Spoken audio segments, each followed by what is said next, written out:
My mother missed 14 years of birthdays but made it to my 21st, the day I inherited $50 million. Turns out, some people only show up when you're worth showing up for. My name is Susan and this is my story. This is the story of how a dead woman destroyed the living, and how I learned that sometimes the best revenge is just letting people show you who they've always been. Before we dive in, comment where you are watching from and do well to hit that subscribe button so you won't miss any of our mind-blowing family revenge stories. My grandmother gave me $50 million and a lesson. Some people only love what you're worth. The birthday dinner was just us, the way it had been since I was 7. Grandma Eleanor's estate dining room felt enormous for 2 people. But we'd made it ours over 14 years of Wednesday night dinners, holiday breakfasts, and every birthday that mattered. 21, she said, refilling my wine glass with the good stuff she'd been saving. Her hands shook slightly. They'd been doing that more lately. Your mother was married and divorced by 21. I'd already bought my first property. She smiled. You're getting your architecture degree. Much wiser choice.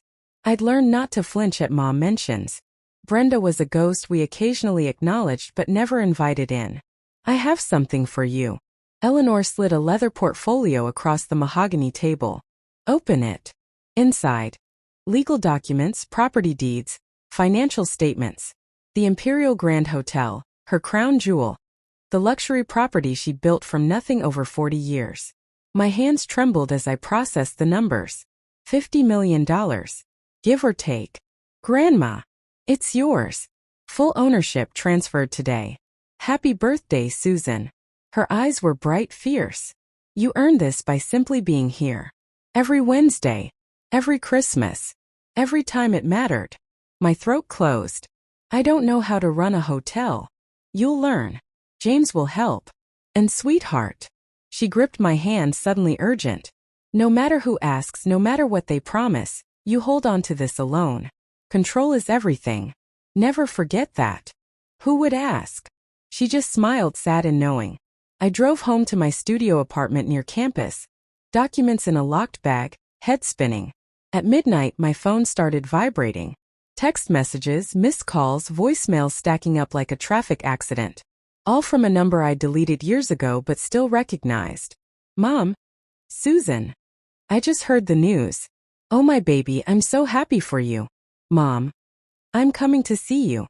We have so much to celebrate. Mom. I want you to meet Scott. He's wonderful. He can't wait to meet you. The final text arrived at 1 a.m. We'll be there Friday. I'm so proud of you, sweetheart. Family should celebrate together. I stared at that word. Family. 14 years of silence broken by 50 million reasons to care. Grandma's warning echoed. Control is everything. I was about to find out why. What would you have done in her place? They arrived like they owned the place. Brenda swept through the Imperial Grand's lobby in designer sunglasses, arms already extended for a hug I wasn't ready to give. She looked exactly like her Instagram, polished, preserved, expensive. 14 years had carved lines around her eyes, but money had softened them. Susan. Oh my God, look at you. She grabbed me anyway, her perfume choking. You're so grown up. So beautiful. The man behind her was tall, silver-haired, wearing a suit that screamed trying too hard. Scott extended his hand with a smile that didn't reach his eyes. Eyes that were already cataloging the chandelier, the marble columns, the original artwork lining the walls. Your mother's told me so much about you, he said. His handshake lasted 3 seconds too long. What an incredible opportunity. You must be overwhelmed. I'm managing. Of course you are. Brenda linked her arm through mine like we did this every day. But that's why we're here. Family helps family, right? Scott has experience with hospitality ventures. 3 boutique properties in Scottsdale, Scott interjected smoothly. I'd love to share some insights over dinner. Our treat. I should have said no. But 14 years of her absence sat in my throat like a stone, and some broken part of me still wanted to believe she'd come back for me, not the money. Dinner was at the hotel's restaurant, 5 stars, overlooking the city. Scott ordered wine that cost more than my textbooks. Brenda's tears started with the appetizers. I know I wasn't there, she whispered, dabbing her eyes with linen. I was young, stupid, searching for something I already had. I've regretted it every single day. We want to make this right, Scott said, leaning forward. Family business, real family business. Your mother on community relations, me handling operations and finance, you learning the ropes without the pressure. We protect you, Susan, from the vultures who'll circle this kind of wealth. I looked at my mother's manicured nails, Scott's Rolex, their designer everything and no visible means. Then I looked at their faces. Eager. Hungry. Already counting my inheritance like poker chips. I need time, I said quietly. To think. Scott's smile tightened. Of course. But opportunities have windows, Susan. We wouldn't want anyone taking advantage while you hesitate. Under the table, my hands clenched into fists.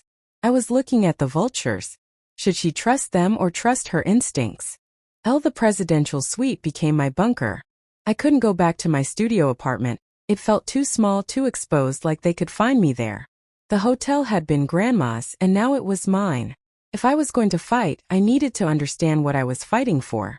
At 2 a.m., I sat cross-legged on the king bed with my laptop searching. Scott Brennan, age 52. LinkedIn showed an impressive resume: hospitality consultant, investment advisor, portfolio manager. But Google told a different story buried 3 pages deep. 2015.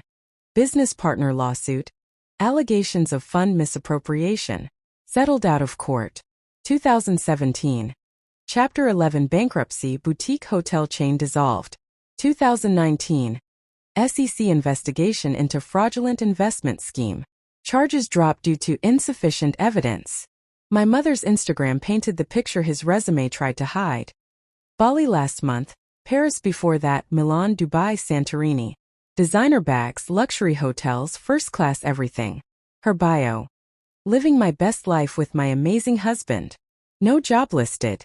No business. Just Scott. And now they needed a new revenue stream. I found their marriage license 8 months ago. 2 months after Grandma's cancer diagnosis went public in the society pages. The timeline made my stomach turn. My phone buzzed. Mom. Can't sleep. So excited about our family partnership. Scott's already drafting some preliminary ideas. Can we meet tomorrow? 10 a.m.? I turned off my phone. The hotel's business manager, James, had left his card with a note. Your grandmother told me to give you this if certain people came around. Inside the envelope, a letter in Eleanor's handwriting. Susan, if you're reading this, it means Brenda showed up. She will have a man with her. There's always a man. They will call it family. They will call it help. They will make you feel guilty for doubting them. Don't. I've protected you the only way I knew how. Trust the lawyers. Trust James. Trust yourself. And remember, people who leave don't get to decide when they come back. You were always enough. The hotel is just proof. Love, Grandma. I read it 7 times, tears blurring the ink. At dawn, I called Eleanor's estate attorney. My voice didn't shake anymore. I need to know exactly what control I have. And what they can't touch. Smart girl, she said. Let me show you what your grandmother built. Scott started small. Just reviewing the quarterly reports, he said, appearing at my office door uninvited. 3 days since dinner, and he'd already made himself comfortable. First-name basis with staff, coffee meetings in the lobby, always nearby. Noticed some operational inefficiencies. Low-hanging fruit, really. He slid a folder across my desk. Consulting proposals. His consulting proposals. Revenue optimization, staffing restructures, vendor renegotiations. I could have this place running 20% more efficiently in 6 months. His smile was practiced. Family discount, of course. I'll think about it. Time is money, Susan. The smile thinned. Your grandmother was brilliant, but she was old school. Hotels like this need modern strategy to survive. After he left, James appeared, closing the door softly. He's been talking to department heads, asking about budgets, contracts, banking relationships. James's voice was careful. Staff is confused about his authority level. He has none. He's implying otherwise. I found Brenda in the hotel spa, getting a massage she charged to my account. We need to talk about Scott, I said. She sat up, wrapping herself in a plush robe, looking hurt. Honey, he's just trying to help. He knows you're under so much pressure. I didn't ask for help. You don't have to ask. That's what family does. She moved closer, gripping my hands. Susan, I know I wasn't there. I know I messed up. But I'm here now, and I'm not leaving again. Let me prove it. Let us prove it. Her eyes were wet. I wanted to believe her so badly it physically hurt. I need time. How much time? Her voice sharpened before she caught herself. We just want what's best for you, sweetie. Before someone takes advantage. That phrase again. The same one Scott used. That night, I met with Eleanor's attorney and the hotel's financial team. The conference room felt like a war room. Can they challenge my ownership? I asked. Not successfully. But they can make noise, competency claims, undue influence, emotional manipulation. The attorney paused. They can also try to access your accounts if you give them any opening. Any joint signatures, any power of attorney, any management agreements. What would Grandma do? The attorney smiled. She already did it. Let me show you. She opened a file marked Contingency Plan Brenda. Eleanor had known this was coming. The attorney pressed play on a video file dated 6 months before Grandma died. Eleanor's face filled the screen. Thinner than I remembered but sharp-eyed and deliberate. She sat in this same conference room, looking directly at the camera like she could see the future. Susan, if you're watching this, Brenda showed up. I knew she would. A sad smile. Money has a way of bringing back the dead. My throat tightened. The Imperial Grand is yours, completely legally irrevocably yours until you turn 30. The trust is structured so that any attempt to add co-managers, business partners, or transfer partial ownership triggers an automatic reversion. The hotel goes to the Children's Hospital Foundation, and you receive a monthly stipend of $5,000. The attorney paused the video. It's airtight.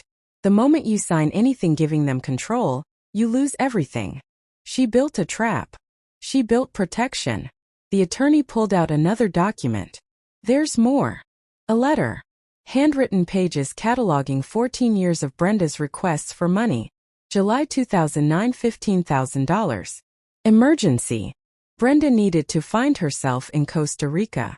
Susan had just started 3rd grade. December 2012, $30,000. New boyfriend's business venture. Susan won the school science fair. Brenda didn't call. March 2016, $50,000. Investment opportunity. Susan got early acceptance to university. Brenda was in Monaco. November 2022, $75,000. Met Scott, needed to match his lifestyle. Susan was applying for graduate programs. Each request came right after Eleanor mentioned Susan's achievements in their monthly phone calls. Brenda would disappear for months, reappear when Susan succeeded, ask for money, then vanish again. Your grandmother said Brenda never asked about you, the attorney said quietly. Only about the estate's value, her potential inheritance, Eleanor's health status. The video resumed. Eleanor leaned forward, intense. Brenda will cry. She'll apologize. She'll make you feel guilty for doubting her. She'll bring a man. There's always a man who'll promise to help. Her voice hardened. Don't let them near your legacy. Not because you're cruel, but because you're worth more than being someone's lottery ticket. The screen went black. I sat in silence, the weight of 14 years of evidence crushing my last hope that Mom had come back for me. James spoke from the doorway. Scott's been asking staff about override codes for your accounts. How long have I got? Before they escalate? Days. I stood. Then let's show them what happens when you hunt someone who knows the trap. James found me on the hotel roof at midnight, where Grandma used to take me to see the city lights. Couldn't sleep either? He handed me coffee, stood beside me at the railing. Eleanor used to come up here when she had big decisions to make. Did she ever talk about my mom? Once. He sipped his coffee. After Brenda missed your high school graduation, Eleanor said, I raised 2 daughters, one I gave birth to, one I chose. Only one of them showed up. My eyes burned. Your grandmother built this hotel from nothing after her own family tried to control her first business. Her father brothers, they said she was too young, too female, too emotional. Tried to force her into partnerships that would have stripped her control. He turned to me. She fought them in court for 3 years. 1. Never spoke to them again. She knew exactly what would happen to me. She knew Brenda. And she knew you. James pulled an envelope from his jacket. She asked me to give you this when you were ready to fight back. Inside, business cards for a forensic accountant, a private investigator, and a litigation attorney who specialized in financial exploitation. And a note: "You're stronger than you think. Stronger than I was at your age. Don't just survive them, Susan. Show them what happens when they underestimate you." I can't do this alone, I whispered. You're not alone. This hotel has 67 employees who loved your grandmother and respect what you're trying to protect. We've been waiting for you to stop being polite and start being strategic. He met my eyes. So what's the play? I looked at the city below, the empire Grandma built brick by brick, the legacy she trusted me to defend. We let them think they're winning. Then we show them the receipts. Scott's lawyer delivered the papers Tuesday morning. Petition for judicial review. Claims of undue influence. Arguments that Eleanor was mentally incompetent when she structured the trust. A motion to appoint a family financial guardian. Scott, naturally, until my competency could be established. The document was 50 pages of legal assassination. They're claiming you have no hospitality experience, no business degree, no capacity to manage a $50 million asset. My attorney's voice was clinical. They'll argue your grandmother was manipulated by advisors who isolated her from family. Can they win? They can make it expensive. Long public. She paused. There's another option. Settle. Give them advisory roles, modest salaries, keep the peace. I almost signed. That afternoon I found Brenda in the hotel bar, day drinking on my tab. She looks smaller somehow, or maybe I'd just grown. You're suing me. Scott's suing. I tried to stop him, but she reached for my hand. I pulled away. Susan, please. We can fix this. Drop the restrictions on the trust. Let us help manage it, and Scott will withdraw everything. You mean give you control? Partnership, honey. Family partnership. Her voice cracked. I know I wasn't there. But I'm your mother. That has to count for something. It counted for 14 years of child support Grandma never asked you for. It counted for every birthday you missed, every call you didn't make, every time you chose a man over your daughter. I stood. You want to know what it counts for now? Nothing. Her face hardened, mask finally dropping. You ungrateful little, we could take this public. Eleanor's charity work had some questionable donors. Her early business deals weren't exactly clean. You really want that legacy examined? Is that a threat? It's a reality check. She finished her drink. You're 21 and in over your head. Take the deal, Susan. Before Scott gets serious. I walked away, hands shaking with rage and something worse, the final death of hope. That night I called the private investigator. Find everything. The courtroom was cold. Fluorescent lights. Wood paneling. The kind of room where truths go to die or finally breathe. Scott and Brenda sat with their attorney. A shark in a $3,000 suit. My mother wouldn't look at me. Scott's eyes were flat, predatory, already calculating his next move. Their lawyer went first. Susan Morrison is a 21-year-old student with no business experience, manipulated by an elderly woman's fears and opportunistic advisors. Family involvement isn't theft. It's protection. My attorney stood. Let's talk about protection. She played Eleanor's video. The courtroom watched my grandmother, lucid, deliberate, devastating, explain exactly why she'd structured the trust to exclude Brenda. Then came the letter. 14 years of financial requests read aloud. Each date, each amount, each abandonment. The judge's expression shifted with every entry. And now, my attorney said, the private investigation results. Images on the screen: Scott's bankruptcy records. The fraud investigation. 3 previous marriages, all to wealthy older women, all ending in contentious financial settlements. Mr. Brennan has a pattern. He marries access to money, attempts control, and moves on when legal barriers prevent theft. Brenda's face went white. He married Ms. Brenda Morrison 8 months ago, 2 months after Eleanor's cancer diagnosis became public knowledge. Their combined debt at the time, $340,000.